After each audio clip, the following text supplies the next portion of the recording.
বিসমিল্লাহির রহমানির রহিম। আসসালামুআলাইকুম। আশা করছি আল্লাহর রহমতে যে যেখানে আছেন ভালো, সুস্থ এবং নিরাপদে আছেন। আমার আজকের রেসিপি হচ্ছে crispy and tasty chicken finger recipe. এটাকে আমরা অনেকেই চিকেন স্ট্রিপস, টেন্ডার বা ফিলে চিকেন নামেও জেনে থাকি। এই স্ন্যাক্সটি খেতে ভীষণ মজাদার। অনেকভাবে এই চিকেন ফিঙ্গার রেসিপিটা তৈরি করা যায়, কিন্তু আজ আমি সবচাইতে সহজভাবে আমি তৈরি করে দেখাবো। আশা করছি আপনাদের ভালো লাগবে। ভিডিওটি সম্পূর্ণ দেখার অনুরোধ রইল। চলুন এবার মূল পর্বে চলে যাই, কিভাবে চিকেন ফিঙ্গারটা তৈরি করতে হবে। হাড় ছাড়া চিকেন ব্রেস্ট পিস নিয়েছি 500 গ্রাম। এখানে সাইডে যে চর্বিগুলো ছিল এগুলো ছুরি দিয়ে কেটে ফেলে দিচ্ছি। এবার আঙ্গুলের মতো চিকন চিকন করে লম্বা লম্বা করে কেটে নিচ্ছি। আপনারা দেখে নিশ্চয়ই বুঝতে পারছেন। আমি চিকেনটা খুব ভালো করে পরিষ্কার করে পানি ঝরিয়ে নিয়েছি, এরপর টিস্যু দিয়ে ভালো করে মুছে নিয়েছি। ঠিক আঙ্গুলের মতো লম্বা লম্বা চিকন চিকন করে কেটে নিতে হবে। এবার 1 টেবিল চামচ সয়া সস দিয়ে দিচ্ছি, হাফ চা চামচ আদা রসুন বাটা দিয়ে দিলাম, লবণ দিয়ে দিচ্ছি স্বাদ মতো, হাফ চা চামচ মরিচের গুঁড়া দিয়ে দিচ্ছি, হাফ চা চামচ সাদা গোলমরিচের গুঁড়া দিয়ে দিলাম। আমি এখানে রাঁধুনি চটপটি মশলাটা ইউজ করব, কারণ এর টেস্টটা খুবই ভালো। আমি উঁচু করে 1 চা চামচ দিয়ে দিচ্ছি। এই চটপটির মশলাটা দিয়ে চিকেন ম্যারিনেশন করলে চিকেনের টেস্টটা খুবই ভালো আসে।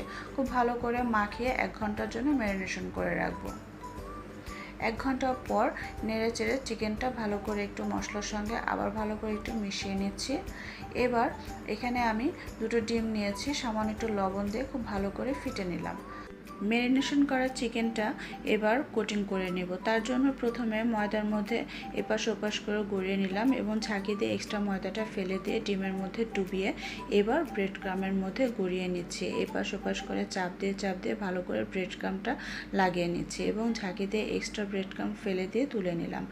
এভাবে ময়দার মধ্যে গড়িয়ে ডিমে ডুবিয়ে এবং ব্রেড ক্রামের মধ্যে গড়িয়ে খুব ভালো করে কোট করে নিলে এই চিকেন ফিঙ্গারটা খুবই ক্রিস্পি হবে।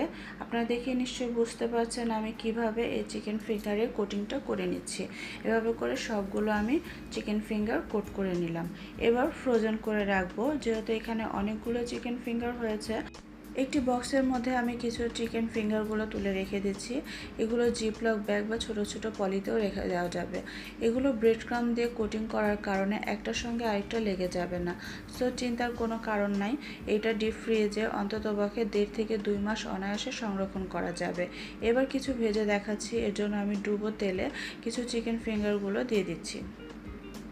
সম্পূর্ণ চিকেন ফিঙ্গার ভাজতে আমার প্রায় 5 থেকে 6 মিনিট সময় লাগবে। এক পাশটা যখন হালকা একটু গোল্ডেন কালার হয়ে আসবে এ পর্যায়ে আমি উল্টে দিচ্ছি। এভাবে উল্টে পাল্টে আমি 5 থেকে 6 মিনিটের মধ্যে চিকেন ফিঙ্গারগুলো ভেজে একে একে তুলে নিচ্ছি। একটি টিস্যুর উপরে চিকেন ফিঙ্গারগুলো তুলে নিচ্ছি, তার জন্য এক্সট্রা তেলগুলো টিস্যুর মধ্যে চলে যাবে। তো ভিউয়ার্স, তৈরি হয়ে গেল সবচেয়ে সহজ এবং মজাদার ক্রিসপি চিকেন ফিঙ্গার। আর আমি মনে করি ছোট বড় সবাই এটা খুবই পছন্দ করবে ইনশাল্লাহ। এবার একটি চিকেন ফিঙ্গার আপনাদের ভেঙে দেখাচ্ছি। উপরটা ক্রিসপি এবং ভিতরের চিকেনটা খুবই সফট এবং জুসি ছিল। চিকেনটা খুব সুন্দর সিদ্ধ হয়েছে, দেখেই বোঝা যাচ্ছে। এটা খেতেও খুবই মজাদার।